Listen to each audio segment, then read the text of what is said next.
Hey y'all, welcome to the channel. Today we're checking out the British tough guy trope explained. No, I got a wife and kids. Please don't shoot me. What's that, mate? Don't shoot ya. How about do shoot ya? Oh, no.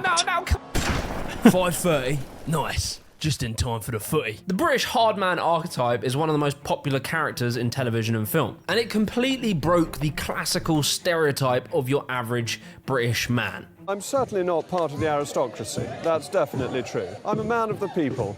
Vox populi, vox dei. From Alfie to James Bond, Ross Kemp to Danny Dyer, today we will explore the incredible and sometimes controversial evolution of the British hardman.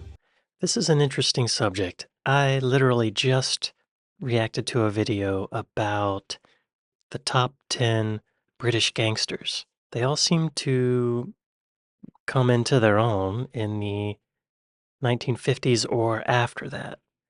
So I'm curious how this fits in. The Richardson gang and the Cray twins, they were torturing people, like brutally torturing people. They nailed a guy to the floor of a warehouse. He was there for 2 days and people were urinating on him. The other gangsters were urinating on him. For the most part, in British history, the understanding of a British male was extremely inaccurate. It'd always be this very posh, upper-class man, a gentleman, kind, intelligent, sophisticated. How long have you been with the police department? Just a year, sir. Before that, I was a sergeant in the Marines. Good day, gentlemen. Early British cinema would have had you believe that every British person spoke and acted like this. However, Right. I've probably met in my life 3 people that perhaps speak like this, as opposed to thousands of people that speak like this. Some bad news for you, John. Let's have it, Phil. What's the matter? Your bottle going? You crossed the line, Alfie. You crossed the line. The law. But before we can get into people like Ross Kemp, before we can talk about Danny Dyer, Tom Hardy, Cillian Murphy, there was one very important man in breaking this stereotype of British men. I admire your luck. James Bond. James Really? Bond came around in 1962 with a film called Dr. No. And this film was pretty controversial. The Vatican came Really? out and said, this is a dangerous mixture of violence, vulgarity, sadism, and Really? sex. In the early 1900s, TV and film was seen by the general public and the government as a sort of dangerous art form. It was seen with a lot of fear. That's surprising. To modern day sensibilities, Dr. No seems pretty tame. Maybe a little bit sexist and inappropriate, but relatively tame.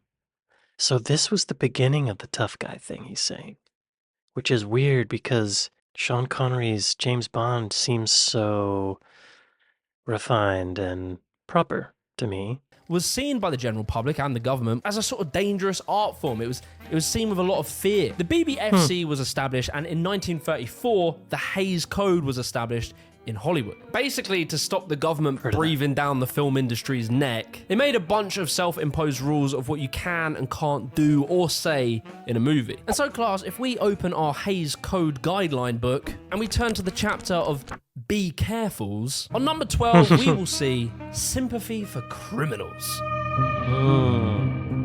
And what this led to was that the main character in most films would always be an upper-class person who was very morally righteous, who was a gentleman, well-mannered, and you would never really see a main character who was a criminal. And if he was a criminal, it'd be very obvious that the film was trying to tell you, don't be like him, little Billy, or bad things will happen to you. And so James Bond was very interesting because he twisted the archetype. Sure, he was a good guy, you know, he fought for the British government Right. and all things good and proper, but he did so in morally questionable ways, like murdering people. And so this would lay the foundations for what was to come.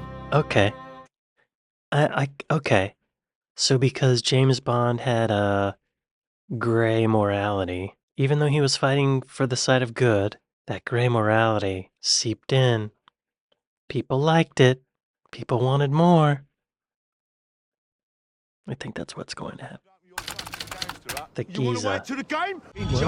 What is a geezer? It's probably worth me, I talk about them a lot, it's probably worth me explaining it clearly. A geezer is someone from, like, in and around London. He talks a little like this, in a dialect known as Cockney rhyme and slang. Sharon, who's that on the dog and bone? Say that again, mate. You must be having a bubble. Fucking hell, Bill, I nearly fell down the apples and pears the other day. Yeah, he was rude, he was brash, you know. He wasn't afraid to speak his mind. He wasn't the reserved gentleman who would keep poised and calm. No, Baz, they'd let you fucking know what they thought, mate. You know, he loves the pub, he loves his Julie, he hates foreigners. And if it isn't obvious, he's a very working class boy.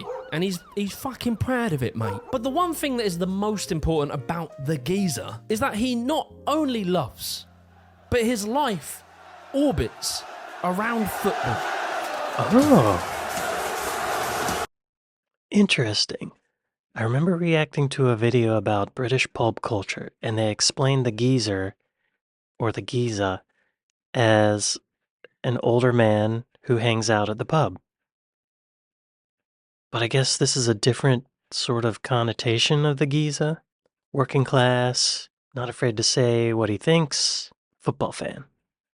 Okay. Football culture in the 70s and 80s is very important in the creation of the British hard man. I made a whole video on hooliganism, but basically it was this big deal around this era. British society had become very scared of these football fans who were literally killing each other over the sport. England was banned from playing football in Europe because of how violent our fans were. I remember that. These major disasters. The British public, the government, the newspapers, pretty much the whole world hated and feared football hooligans. But then we pointed a camera at them and all of a sudden we loved them. I told you I'm just gonna have him!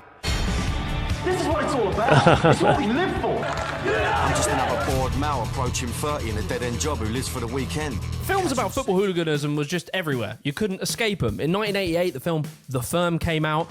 ID came out in 1995. There was this entire wave of these gritty films that focused on the underbelly of football hooliganism. And it really opened up the interest for a new type of British tough guy. You wouldn't see the geezer with a martini and driving an Aston Martin. You'd see him with a can of Stella ragging it around in a BMW 3 Series. And so by the late 1900s, cinema had gone through the American New Wave and British New Wave. This era basically undid what the BBFC and the Hays Code originally set out to do. Now it was common to see main characters who are from working class backgrounds, and even it was now very common to see films focusing on bad guys as main characters. And so all of this brings us to a very important film in the timeline of the hard man, and that is Lock, Stock, and Two Smoking Barrels. Okay. Yeah, I remember watching that film and my eyes being opened to that whole part of British culture. I do remember that. It's a great movie. It's shocking. Anyway. Lock, Stock, and Two Smoking Barrels. Guy Ritchie released this absolute thudder of a film. It was a banger. This was the boy's first film. Just imagine your first anything, your first kiss, your first, I don't know, shit was probably not that good. Critical acclaim, worldwide success, awards, yeah, we get it. The film was good. But most importantly, for our beloved geezer, this was their moment. Vinnie Jones. He was a professional football player in real life. He was more known for his fouls than his football abilities. If you search on YouTube his name, the first thing that comes up is his fouls montage. Ooh. Dirty. Like, yeah, he was a decent football player, but people mainly went to watch him to see if this was the week he'd finally get banned from the sport. Tough. And eventually he did. Guy Ritchie casted Vinnie Jones. Wait, what? This was the week he'd finally get banned from the sport. And eventually The 90s truly were a simpler time. After the release of the video, Jones was fined £20,000 and given a 6-month ban, suspended for 3 years for bringing the game into disrepute. Wimbledon chairman Sam Hammam also branded the midfielder a mosquito brain. Those are tough words. I wouldn't be calling Vinnie Jones a mosquito brain. Unless you want an axe to the brain. Guy Ritchie casted Vinnie Jones for the role of Big Chris in Lock, Stock and Two Smoking Barrels. Having not acted like that before, Guy Ritchie knew that Vinnie Jones would be the perfect person for this role. Hello, yes, this is the agent for Vinnie Jones. What's that? You want us to film Naughty Football Boys 19? No, we got Bang Bang Lock and Loaded 4 Blood Never Dries being filmed in November. Sorry. We were starting to see more and more characters like this popping up all around cinema and TV. But as good as all of this was, and as convincing as it was, James Bond isn't a real person really drinking martinis and shooting Russians. Big Chris isn't a real person shaking down debtors with a car door. All of these things that we have talked about have taken place in the fantastical world of fiction. I saw true rage in his face. Look at this. That is some method acting. He is truly angry. I didn't know Guy Ritchie. I mean, he cast. Oh, what was that actual? Lenny something. He also cast Lenny McLean in something, either this movie or Snatch. I don't remember exactly. But he was an actual real life gangster. I didn't realize Guy Ritchie had the guts that he did. Like, can you? Oh my God, trying to direct actual gangsters and this guy in a film. But when you get him just behaving naturally, this is what you get. Actual, unabridged rage. All of these things that we have talked about have taken place in the fantastical world of fiction. But it would only be a matter of time before fiction would meet reality. I'm Danny Dyer. Playing hard men and acting tough has been my bread and butter. But now I've got a new role. So during this era of like fetishizing football violence, Vinnie Jones had actually appeared in a documentary in 1992 called Soccer's Hard Men. Is hard not flinching in a tackle? I think that's what it means. And I think this documentary gave the inspiration for a new style of documentary making, which we will call the British hardman documentary era. I know, how did I come up with that? There are that many? It would be in 2004 where we would really see the Hardman documentary come into full fruition. I was on a mission to meet one of the most violent gangs in the world. Rio's notorious street gangs. Why? You had Ross Kemp having whaps pointed at him. You're going to kill me? Sit down. No? You're going to kill me? No one's going to kill me. Danny Dyer being scared of everything. I thought it was time to leave as I realised I was dealing with some dangerous people. Vinnie Jones rolling around with a feds, bruv. Dickhead. A new meta was discovered whereby you take a geezer, you put him in a dicey situation, you point a camera at him, you would get cash, or wonga, as they would say. These documentaries were insane. Ross Kemp was known for his television role in EastEnders, playing a London hard man called Grant Mitchell. I'm the psycho, but you're the bloke with a gun threatening to shoot people. It didn't really matter that this was a character, and Ross was actually quite well spoken in real life. I'm incredibly lucky to do something that I feel so passionate about. And you can say what you want about Ross Kemp, like his dad was a police officer, he was a theatre kid, but you cannot pretend that Ross Kemp wasn't an absolute madman. Said we heard ICOM chatter. He was literally in Afghanistan in combat situations with a cameraman talking to the camera. The footage that he got in Afghanistan was some of the best journalistic coverage of that. As well, he would meet with gang members in not only London, where he was somewhat safe, but in various parts of the world where it was just him and a cameraman and maybe a producer and a sound guy. Death Wish. This guy.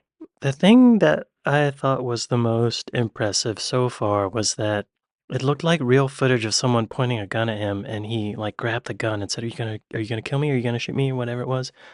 Holy crap. Maybe Vinnie Jones is right. Maybe being a hard man is just about not flinching in the tackle. He genuinely put himself in incredibly dangerous situations in very dangerous countries. But as well as having this demeanor of being a tough guy, very confident, he could handle himself in any situation, he never showed weakness. He was never so tough that it seemed fake and put on. So I don't know if I can show that part because of copyright, but there's this moment where he's asking this man, who I guess R-worded a woman, and he asked him how he felt about it. Did he regret it? He said, yeah, because if she fell pregnant, who's going to take care of the kid?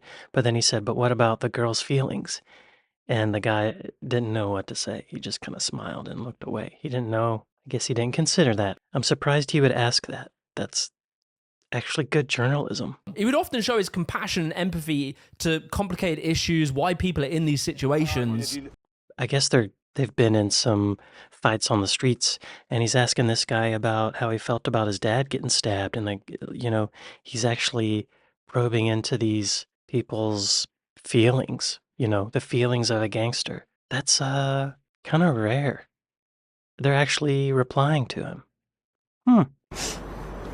We just have to get along with it every day, innit? And he would even talk about how in some situations he was scared and shitting himself, but he just had to act in a tough way in order their to guns, like, don't point not that at get me. killed. But as well, he was even able to laugh at himself in the extras where he parodied the fact that he's a fake tough guy. He was a multi-layered, complex person who was incredible at not only acting, but genuinely good at journalism. And then you had Danny Dyer. You're almost like in the background, you know what I mean? No, can you say hello, right? We can go down to London and turn you over. I cannot understand a single word he said. What? You know what I mean? No, can you say hello, right? We can go down to London and turn you over. Danny Dyer was none of that stuff. All the good stuff I said, he was none of it. After appearing in Football Factory, Danny Dyer, I think, got stuck in a character role where he pretended to be a hard man but thought in real life he was now a hard man. And he created a hard man documentary with the real Football Factories in 2006. The only way I could describe it is like Danny Dyer is an AI bot that's programmed to say as many Cockney rhyme and slang words in one sentence as possible. Bill and all that. Have you got your nut round there? All the while being clearly out of his depth when he was around anyone who was a real, actual geezer. Incredibly weak ability at interviewing. He would always just assume bad people were bad because they were bad. You didn't watch his shows for the journalism of Ross Kemp, but you more so watched it to see Danny Dyer struggle in social situations. It's just that violent streak. No, it's not a violent streak, he's being proud. The British hard man. That's interesting. This guy, so Danny Dyer is interviewing this actual Giza, and he's saying it's a violent streak, right? When you put your fists up, I think that's what he was saying. And then the guy's like, no, it's not a violent streak, it's just being proud. Danny Dyer's kind of putting this negative stereotype onto this guy, and he's like, no, it's just I'm standing up for myself. It's not a violent streak. No, it's not a violent streak, he's being proud. The British hard man was in its golden era. In the 90s and 2000s, it was everywhere. We loved it. We couldn't stop watching them. Oh, hey, little Billy, how was school? You want to go watch Toy Story 2? Fuck off, Dad, you prick. I want to watch Elijah Wood and a guy who can hardly do a Cockney accent and have a proper mix-up over some footy. Is that all right? All right, Billy. It's gone into him. You see, slowly into the 2010s, we would start to see a decline in these football hooligan films. The hype around both football hooligan films and like the hard man documentary format was becoming less and less common. And that's because football hooliganism as a public issue and a moral panic in society was dwindling. And so into the 2010s, we were worried about new things. Weird men on bath salts, wearing clown suits and eating Tide Pods. Right. And the world was starting to move on to a new British tough guy. Yeah, this happened in Miami. I remember when this happened. Face-eating attack possibly prompted by bath salts, authorities suspect. I remember when that happened. Everything you need to know about the clown attack craze. I remember hearing about that. Why teenagers eat Tide Pods. All three of these things happened in the U.S. I'm just, to give the British credit, we started that crazy stuff. And I guess that gave you something to worry about. So you stopped worrying about British tough guys and started worrying about crazy Americans.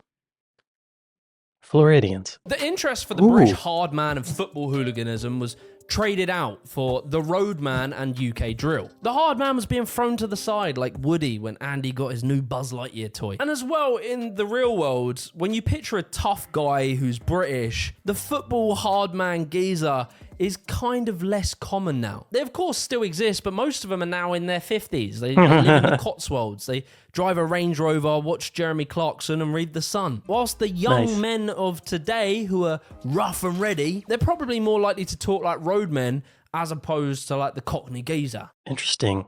So it looks like the tough guys just kind of aged out. They either got killed or they just kind of chilled out.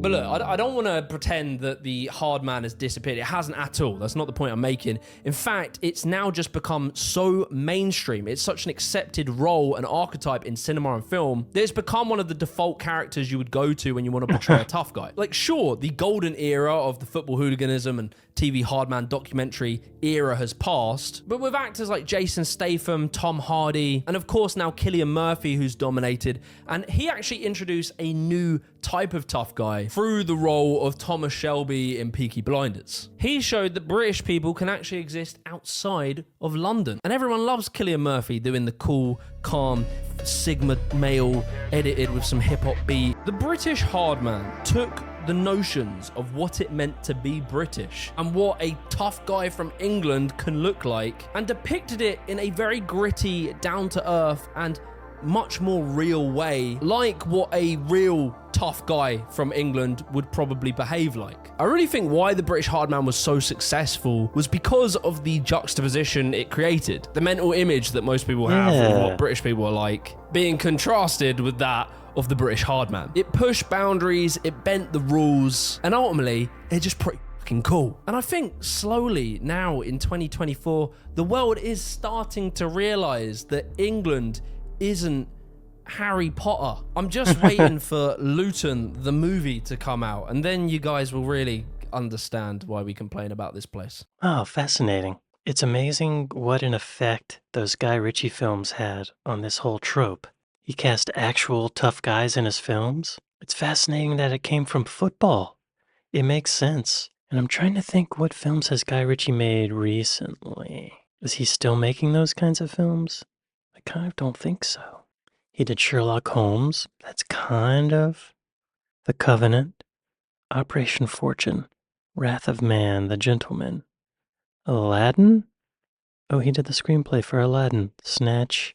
I guess Guy Ritchie kind of stopped doing that style. And Jason Statham is showing up in The Expendables. Is that what it's called? The movie for old action actors? That's a symbol that the trope is kind of aged out. I think he's really correct in that the thing that's fascinating about the British tough guy trope is the juxtaposition between the tough guy and the classic British stereotype of a proper aristocratic Englishman. That's a fascinating juxtaposition. And I could see how that's good storytelling, you know, to put two different characters in the same story and watch them fight it out. What's Vinnie Jones been acting in recently, I wonder? Vinnie Jones. His latest project in 2023 was Vinnie Jones Joins World of Tanks for Holiday Ops. Bulletproof, Law and Order, The Bazonians, Rise of the Foot Soldier, The Big Ugly, I Am Vengeance, Monopper's Misfortune, NCIS Los Angeles. He's working a lot. Probably still playing the same kind of character.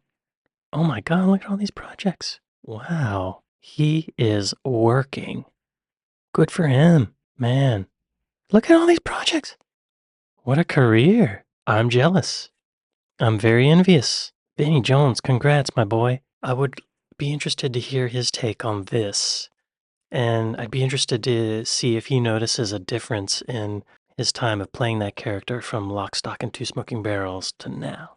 Crazy that it came from football hooligans, but it makes sense. Total sense. Wow. Really great video. Another great video by Jimmy the Giant. Thank you, Jimmy. Go to his page and be sure to subscribe. And thank you all for watching this with me, and I'll see you next time. Later.